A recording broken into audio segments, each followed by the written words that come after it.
2, 1. What's up, guys? We are two people hanging out on top of a steeple. We're the two dope boys on a porch, on a podcast, doing a podcast. And Aidan, what do we like to do here? Do the podcast. Do the podcast. Aidan's sleepy. He needs to go to bed at 11:30, so he's going to try and speed run through this. Yeah, but speed run episode. This is the speed run episode.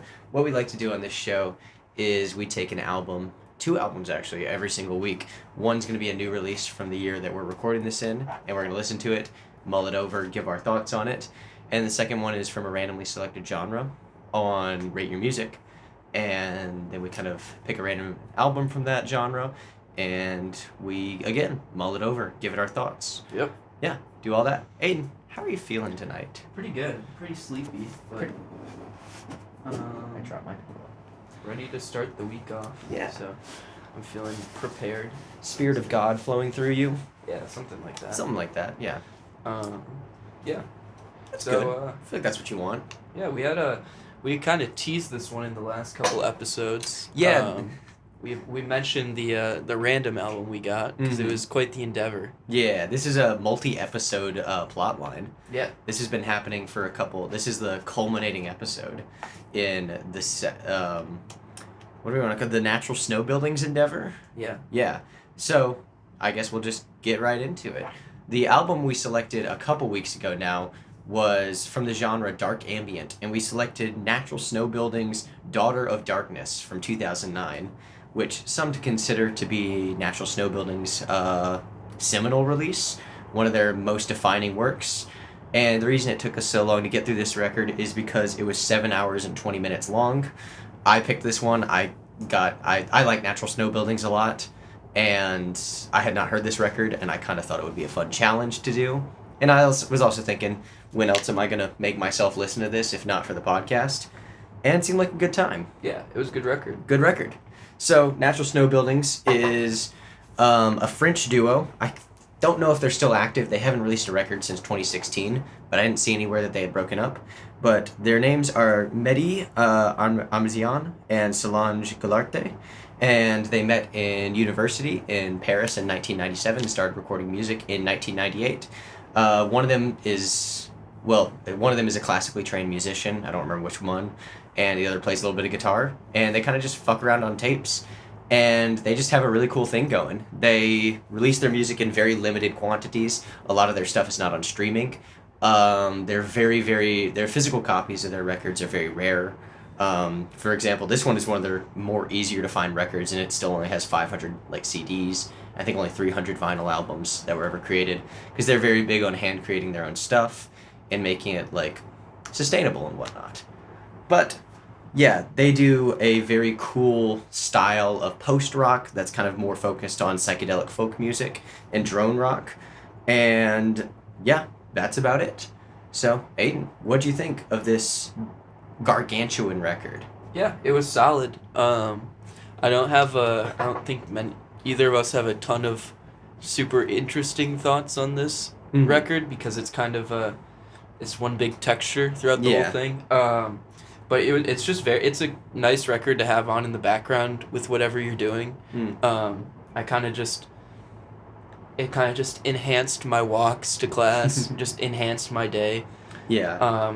Didn't do too much. Didn't feel like I needed to focus on it too much to enjoy it, which is always pleasant. I do really appreciate that in a record. Yeah. Something that kind of just speaks for itself. You don't have to look too far into, because it's just really nice to listen to. I think I disagree with that kind of general appraisal of the record. I think it's hard to talk about because there's so much to bite into, just because there's a lot of music to it, and it can start to kind of bleed into each other. But I found this record to be a very intense listen a lot of the times, because of how repetitive it is and how drony it is. And it's definitely not a pleasant noise, and it's pleasant sometimes. I thought it was pretty pleasant. I found it to be pretty harrowing. I don't know. There's something about the droning strings and the kind of repetitiveness of it that really made it feel very... I can kind of just let that wash into the background for me. There were definitely times when it slipped into the background for me, but I remember other times where I would kind of focus in on it and it would just get really very intense. Really? Yeah, my favorite track, which this one's a hard one to pick favorite tracks for, But it was the 16th track, "Blood in the Ground, Linking Us All," that like. I think I would try and glance down at the titles of the tracks to get a feel for like what they were going for, and just reading that title and then kind of letting that really intense choir noise in the background kind of wash over you. I remember feeling like kind of just feeling stuck in place for like 20 minutes listening to that one, and it's very, very cool. But yeah, a very, very intense record in my opinion. Yeah, I thought it was chill. Like, I don't know, it didn't do all that much for me. It was just kind of there, and not like in a bad way. Like I said, like I very much so enjoyed this record and would like totally put it on again if I like had some work to get done. Yeah. There's not lyrics. No. Like that's always a plus for me to get stuff done. Yeah. And that, I don't know. I just like kind of let it. I definitely focused in because the first time I listened to it, I kind of sampled one song off of each disc because I didn't know if we would. I was trying to get it done in a week, and then when we had the second week, I was able to like go through the rest of it. And yeah, I focused in on it at first, but really just kind of sat with it, and yeah, just kind of. It was just kind of there. Yeah. I wonder if that's why we had different feelings on it, because I was very, very determined to get it done in 1 week and made sure, I think there's about 5 or 6 sides to this thing, and I was very determined to get it done. So I listened to it all in about like 5 days and did a side a day. Yeah. And so I haven't gone back to it in probably about 2 or 3 weeks, but I remember that entire week was just colored by this whole record for me. Yeah. Because so much of my day was spent listening to it, that kind of intense dread that I felt. I did the same thing because I had to pack it in that second week. Yeah. Oh yeah. Okay. So, and I think it's just like a different effect. I think like when I'm trying to pack it in, I kind of, especially an album like this, it's just like. You can't tune into this whole thing with full focus. Yeah, and you're not supposed to. You're not supposed. It's the kind of record I think you're supposed to come back to at different points in your life, or just kind of feel out the whole time. Right. That's how I usually like to listen to more ambient music. And like, I don't like focusing on every little instrument. I like it. Yeah. I think it's when it comes to ambient and noise music, it's very like. It's impressionist in a way where you're supposed to kind of step back and look at the song, like the sound palette as a whole, and that's kind of what I think I did with this one. See, I like kind of letting the whole thing wash over me, but as it keeps repeating, I start hyper fixating on different instruments. So occasionally I'll like focus really, really in on the horns, or really, really in on like the certain guitar just doing one note on an octave or something like that.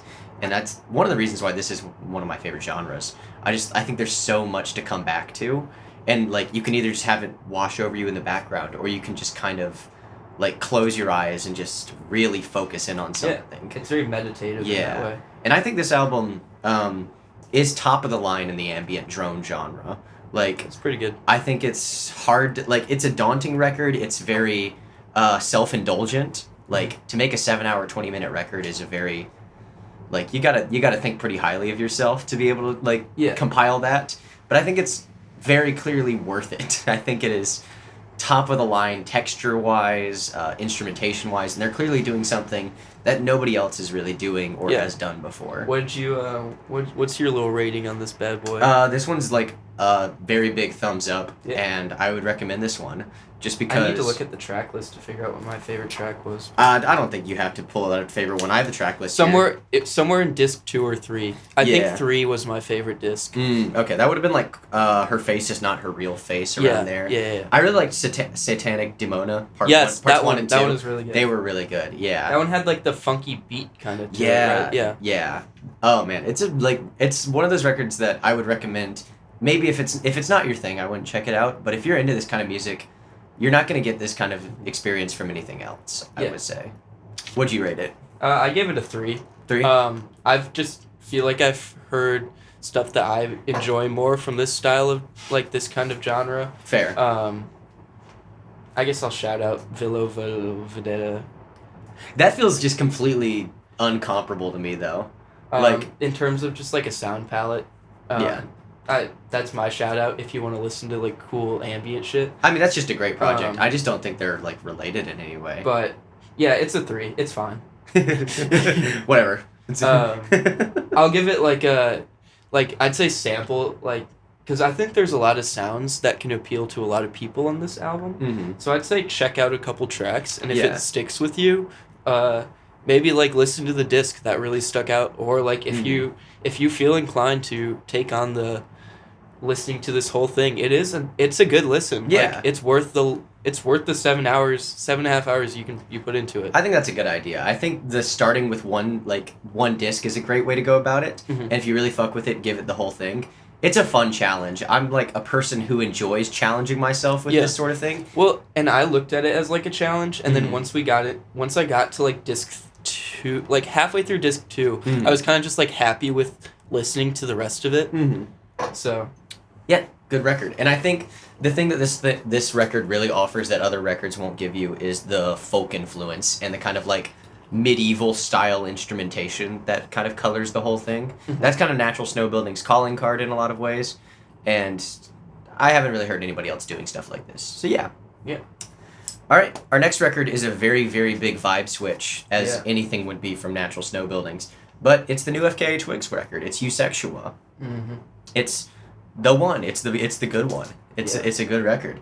So, if you don't know, FKA Twigs is a hyperpop, trip hop, electronic, R&B, avant-garde, etc. She does all the genres. Mm-hmm. She's a wizard, and she's been making music for a while now. Her first record came out in 2014. She also released a record called Magdalene in 2019, and this is her third official studio album.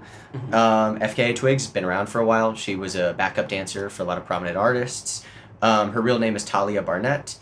And this is the fun fact I was telling you about. Do you know what FKA stands for? I did at one point. Huh? It stands for nothing. Okay. She just thought it sounded cool together. She said on her Wikipedia that she wanted it to sound strong and masculine, so That's she funny. just picked the most masculine sounding letters she could. Also, do you know why her name is Twigs? No idea. Because apparently she's got very achy joints. So her friends just started nicknaming her Twigs. Cool. Yeah. So, FKA Twigs. Great artist, great, really good politics too. She's been doing a lot of really good stuff. Like protesting against like AI. I think she went to Congress in 2024. Yeah, she's been doing that. She's been consistent. She's been making weird music forever. She's great, and this is her new record. Mm-hmm. Aidan, what did you think?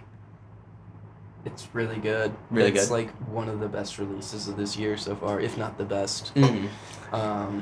Very, very early album of the year contender. Yeah, for sure. I mean, like, it seems in a way for me it's Brat for like people that are like just like who really like pop music. Yeah. Like, and everyone that I know, like at least online and just like in general, who is like very much so into new exciting pop music, has been anticipating this album for like months. Yeah. Ever since it was announced. She's teased it a bunch. She pushed it back a couple times. And it's finally out and it's very worth it. Yeah. It's like there's not a bad track on this album. It's like you can understand why she took the extra time to make sure it was like perfect. Yeah, it's kind of a no-notes. It's a great album for me. Yeah, it's a I'm trying to think if there's any. I guess if I had to give it a critique, it's missing for me. It's really missing that one song that really sticks out. Oh, I think it's got to stand out. I think "EUSEXUA," the title track, is probably the standout. In terms of like notoriety off the album, that's what people know it for. But I think that's just a pitfall because all the songs are so good that it's kind of hard to just pick one. Yeah. I think, for me, Striptease is the standout. I don't know if that one's the pop hit, but for me, that one's just such a banger, and it's, like, so good thematically within the record. I think it's very interesting to compare this record to Brat, personally.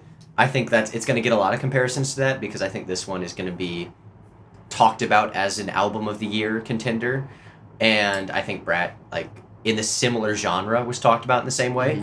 I think they flow in similar ways too. EUSEXUA has a very interesting flow where it kind of has like up until like Drums of Death, the first 4 tracks, they're all kind of like club bangers. Yeah. With a kind of weird trip hoppy influence. And then 5, 6, and 7, Room of Fools, Sticky, and Keep It, Hold It, all kind of have this.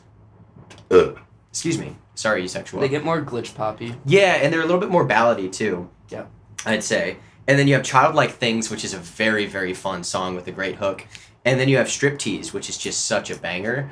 It flows so nicely, but it flows real. I can't think of a better word other than clunky, but I don't mean clunky in a negative way. I mean it's a very dissonant, jarring tone shift. But the way she keeps it cohesive is impressive. I don't know if that makes sense. Yeah, it's all in the production. Yeah, it's a brilliantly produced record. The sounds are what keep it cohesive. Like the synths and the drums are very like they're not the same on every track, and I think they're probably all different, but they all occupy there is something similar about all of them that feels very much so her, and that's, as an artist, that's something that like everyone's trying to do. Yeah. Like it's so her. Yeah. That it just works because of that. Yeah. It also plays off her voice so well because she's such an extraordinarily talented vocalist that can do just about everything she wants, whether it's like the Imogen Heap style falsetto. Yeah. I have a better comparison than Brat now. Okay. I'm thinking about it. Desire I Want to Turn Into You by Caroline Polachek. Interesting. Yeah. It's very Caroline Polachek-y. Okay. Yeah. I'm not super familiar with Caroline Polachek's discography. If you like this album, you'll love Caroline Polachek. Yeah, I know a couple, but yeah, that's what it reminds me of, especially on like the second half of it. Yeah, I think thematically it's very similar to Brat in a lot of ways. Very, very. I don't want to get into a 1-for-1 for Brat comparison here because it's very much not. But it investigates a lot of the same themes about like what is the club.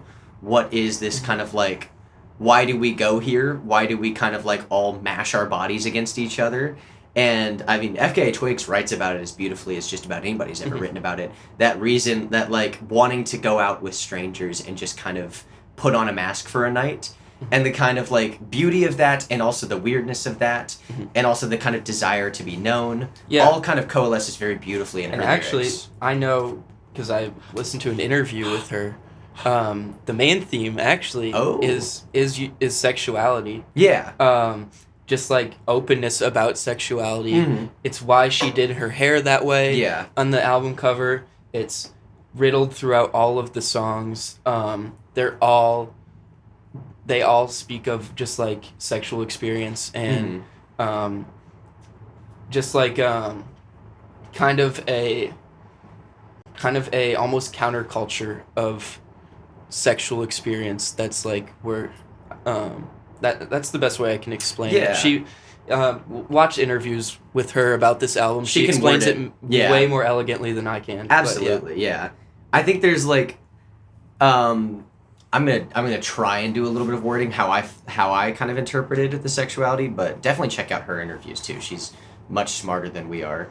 But there's a really lovely theme about acceptance and the cohesion between like your personality, your intelligence, your mind, and your body, and your physical sexuality, and how those two things are completely interconnected, and how those two things play off one another. This is especially in like Striptease.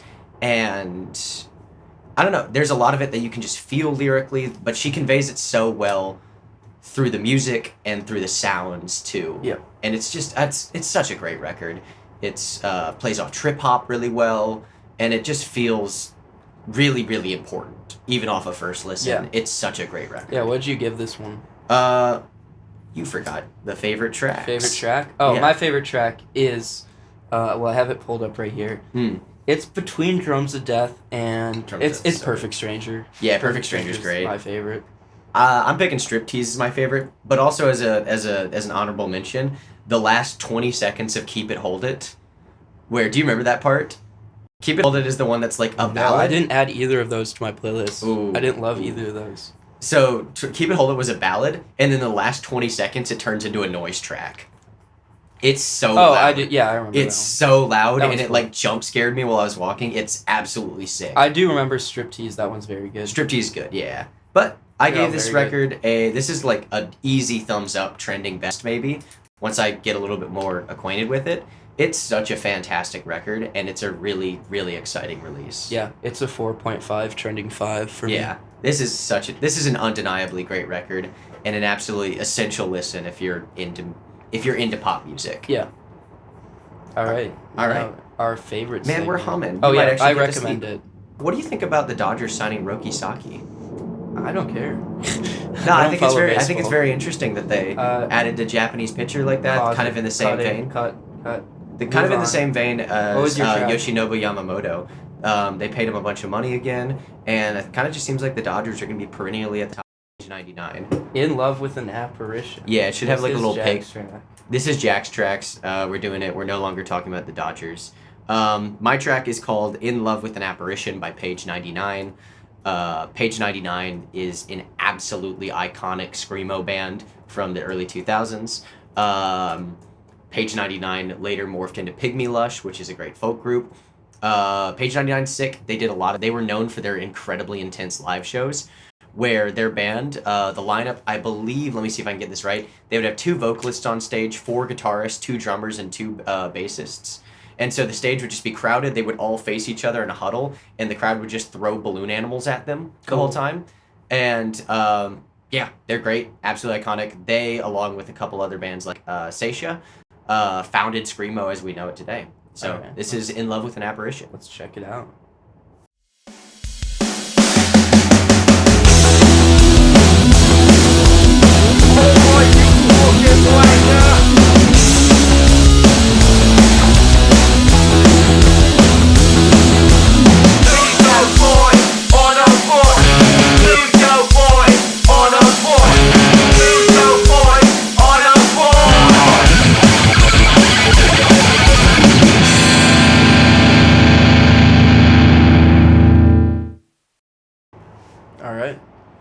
That was In Love with an Apparition by Page 99. Yeah, it's fine. I really like the guitars. He needs to stop screaming. No, he doesn't. He needs to scream more. This is like the vocal thing again. I hate when someone screams the whole song. I love it. I think it should be reserved for really meaningful moments on a song, but that's a very personal philosophy. See, they don't tell you this in school, but this is actually the coolest kind of music you can make. This is actually the coolest thing you can do. There's nothing cooler than 2 dudes on stage just screaming their guts out the whole song.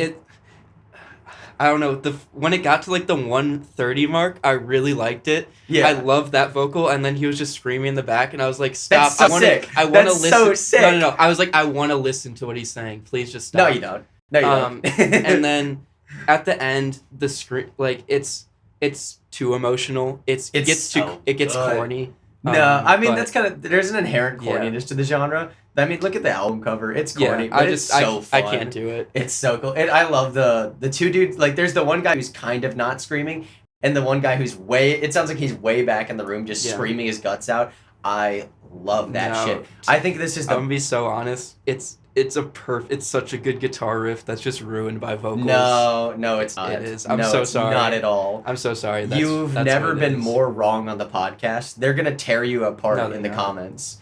Everybody is gonna be like, Page 99 is the coolest. Fuck you. I mean, I bet you they're like cool. They're very cool. I don't like they're probably cool. They're just like, there's a great live video of this song, and it's just him just getting pelted with like inflated flamingos the entire song. It's awesome. I'd probably enjoy them more live. Oh yeah, I mean, this is the kind of music that's meant to be played live. Yeah.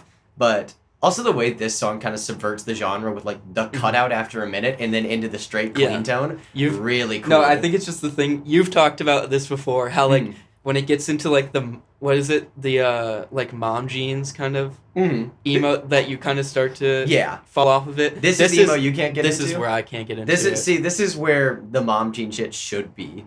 This is like the shit. This is where 2010s emo strayed from God. This is God. This is what has been strayed from. Yeah. I see how this can be like. I see how you can get attached to the sound. Yeah. I love the way it's mixed. I love how messy it is. It's mixed really cool. It's mixed really cool, and it like matches the style. So it reminds me a lot of Captain Jazz in that way. How it's mixed super sloppily, but it just sounds like a bunch of teenagers or like 20-year-olds making like. Just like kind of making whatever comes in their head, and it's exhilarating. I love this song. But yeah, that was I wasn't crazy about it. Yeah, but we have an even cooler artist coming up next. Do. What's your pick? This one you can't say anything bad about. I can't say anything bad about it. I'm gonna hold you at gunpoint this whole time. Like a ball gag. Yeah. Yeah. But this is a song that I produced. It's called "The Fall." I'm gonna say I hate the vocal tone. Yeah, sure. Like, cool. It's based on famous band The Fall. The Fall? Of The Fall fame? Yeah, of The Fall fame. Okay. Definitely totally about them. Definitely and not just like a hyperpop song. I'm totally wired. Yeah. You'll hear it in the lyrics, of course. Is it actually about The Fall? Yeah. Wait, actually? Yeah. Yeah, okay. Yeah. It's by Cyrus Chrome, who's a really cool Milwaukee artist that you should check out, and you should go to his shows. You should also check out 03 Grove on Spotify. What? And then, I actually just had to clear my throat. It turned into a good bit of me blocking out my own name. Yeah, check out Cyrus Chrome. Check out Redacted. Sky Mall. Check out 03 Grove. Bleep. And then... Oh, yeah, you're editing the audio, so... Yeah, and... You're not going to pay attention enough to go back and bleep that out. I'm going to now just because you said that. 03 Grove. Yeah, this is my favorite song that I've worked on that's out on Spotify, so...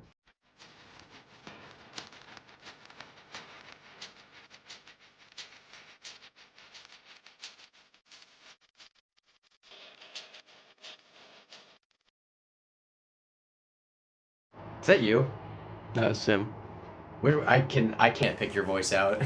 Yeah, it's because I guess all that dang auto tune. Well, not even that. Using. Fun fact, I guess, is when I record this song. Little peek behind the curtain. Yeah, peek behind the curtains. When I record this song, I was singing tenor. Oh. So I'm singing a tenor range in this song. And now you're singing a lovely contralto. No. Now I'm a baritone, so my voice is much more to me it sounds very like, because obviously it's my voice, so to me I'm like, wow, I sound like a high schooler. But how old were you when you made that? I was freshman year. Freshman, goddamn. Wait, freshman year college or high college school? Okay, I was about to say yeah. But yeah, I made the beat. It's one of my favorite beats. Really good track. I like that one. It's fun. Oh yeah. Hey, say good things. It's good. It's really good. I like that. I like it. I think Cyrus Chrome really holds the song back from what 03 Grove was really trying to do. No, that's actually quite the opposite. I think 03 Grove is a really talented artist, and it sucks that shameless artists like Cyrus Chrome are stealing 03 Grove's valor. I've opened for Cyrus before.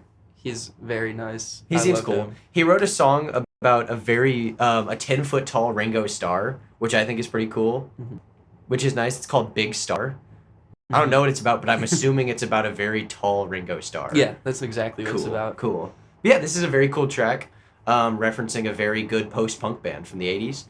And yeah, cool track. Yeah, it's about that band, too. It's about if you like The Fall. If you like The Fall, you'll love Cyrus Chrome and 03 Grove. For our fans also like... Yeah, fans also like Page99, The Fall, and Cyrus Chrome. Yeah. Yeah, I think that... Yeah. What else you got going on in the world? We got 6 minutes before you have to go crawl back into your... Your Nixon impression's getting better. I need a pill bottle. You need a pill bottle. You need to start talking about homosexuality. And then I'm gonna call you like as my secretary and be like, I can't get it. I'll be Haldeman. Yeah. The day. Goddamn homosexuals. You're going to the moon. That's JFK. That's JFK. Yeah. Goddamn homosexuals. They're taking over the White House with their big fat. We will land a man on the moon. We choose to go to the moon in this decade and do the other things. Not because they are easy, but because they are hard. Goddamn homosexuals. That's very. Goddamn homosexuals. I turned on TV today. It was on Family Matters, and there were these two gorgeous men. Big round buttocks. Family Matters. How many presidents do we have in our back catalog? It's a great show. Do your Obama impression. I was getting into it and I realized it wasn't there. Michelle? We will not allow terror. I can't do it, George Bush. We will not allow terrorism to take hold. Now watch this drive. Now watch this drive. Wait, what is it? Nuclear. He couldn't say nuclear. Lyndon B. Johnson is fun because his are all just like, "I'll cut your goddamn pecker off, you fucking fruit," and that's just all of his quotes. Joe Biden. Storm the whole nation, Jack. You know, back in my day, I was hanging out with Squirt and Cunt, and there was a beautiful lifeguard, and I just wanted to rub her up and down with oil. And I just love that. That's why you can't. We have successfully put a man on the moon. we chose. We choose to go Why to the moon. does Royce play Texas? Yeah, that's all the presidents I got. That's all the presidents. You don't got a Taft in there. I don't know what he sounds like. He was like ho ho ho. He was fat. He's like. Yeah, this is my William Howard Taft impression. You ever see my President McKinley impression? Yeah. This is a visual one for the guys at home. That's him getting hit in the head with a cabbage. This is my. You ever see a George Bush impression? Yeah. This is my William McKinley impression. It's because he got shot. This is my Reagan impression. Yeah. Dang it! He's still up. This is my John Hinckley Jr. impression. Oh, it's the same. It's the same. Right. We're two dope boys. This is my Lee Harvey Oswald impression. We are two dope boys. We are two dope boys. Wait, I don't have it unless I can't do the JFK unless I'm doing the we choose to go to the moon. We are two dope boys going to the moon on this decade when we will do the other things. Not because they are easy, but because we are hard. Signing off. Our dicks are hard.